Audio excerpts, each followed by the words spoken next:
नमस्कार, news IM में एक बार फिर से आपका स्वागत है। आज बात करते हैं प्रधानमंत्री नरेंद्र मोदी की।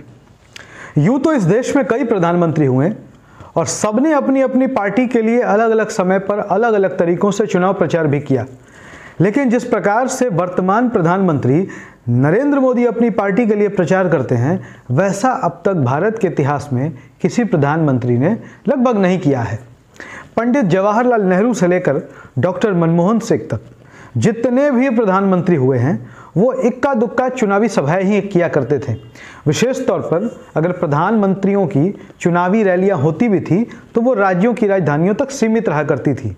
लेकिन पीएम मोदी ने अपने पिछले सभी प्रधानमंत्रियों के रिकॉर्ड को ध्वस्त कर दिया है और कस्बे जैसे शहरों में भी जाकर लगातार रैलियां करते रहते हैं, बस उस प्रदेश में चुनाव होने चाहिए। यही वजह है कि विपक्ष आजकल उन्हें चुनाव जीवी प्रधानमंत्री के नाम से भी संबोधित करने लगा है।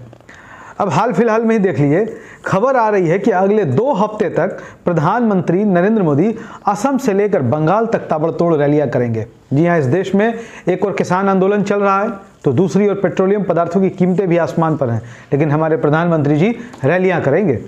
देश के 5 राज्यों के विधानसभा चुनाव के ऐलान से पहले ही भारतीय जनता पार्टी ने पूरे तरीके से कमर कस ली है। नरेंद्र मोदी ताबड़तोड़ प्रचार कर विपक्ष के खिलाफ अब हर राज्य में माहौल बनाएंगे। इसी कड़ी में उनकी कई बड़ी रैलियां होने जा रही है। पीएम मोदी अगले 2 हफ्तों में 5 चुनावी राज्यों का दौरा करेंगे। वह 27 फरवरी को केरल, 28 फरवरी को पश्चिम बंगाल, 1 मार्च को तमिलनाडु और 2 मार्च को असम का दौरा करेंगे।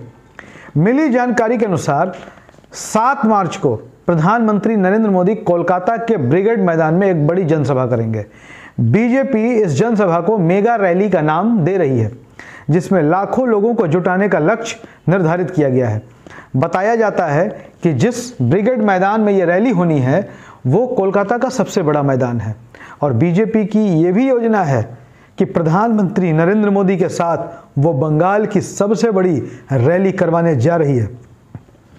खबरों की माने तो बीजेपी बंगाल चुनाव प्रचार के दौरान 1500 से अधिक चुनावी रैलियों की योजना बना रही है। जी हां, 1500 चुनावी रैलियां।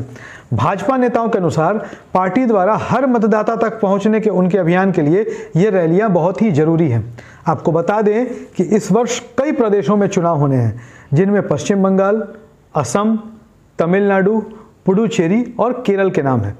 इन राज्यों में सबसे चर्चित पश्चिम बंगाल है, जहां तृणमूल कांग्रेस का शासन है और वर्तमान में ममता बनर्जी मुख्यमंत्री हैं। और इस प्रदेश में भाजपा ममता बनर्जी को कड़ी टक्कर देती हुई दिखाई दे रही है। जहां भाजपा एक तरफ टीएमसी को चुनौती दे रही है, तो वहीं ममता बनर्जी का कहना है कि पश्चिम बंगाल में भाजपा कुछ भी नहीं कर पाएगी और सरकार अंततः तृणमूल कांग्रेस की ही बनेगी। लेकिन नरेंद्र मोदी की चुनावी रैलियां तो होंगी और उनकी रैलियां जिस प्रकार से जबरदस्त हुआ करती हैं, तो पश्चिम बंगाल में भी उनकी यही तैयारी है। क्योंकि बीजेपी की एक तो देश में सरकार है, उसके अलावा उनके पास हर प्रकार के संसाधन मौजूद हैं। ऐसे में पश्चिम बंगाल में जो मोदी की रैलियां होंगी वो बड़ी रैलियां होंगी, इससे कोई इनकार नहीं कर सकता है। बहरहाल, अगर आपको हमारा ये वीडियो पसंद आया होगा तो इसे लाइक, कमेंट और शेयर करना ना भूलें और अगर यहाँ तक आए हैं तो हमारे चैनल को सब्सक्राइब भी करें। धन्यवाद।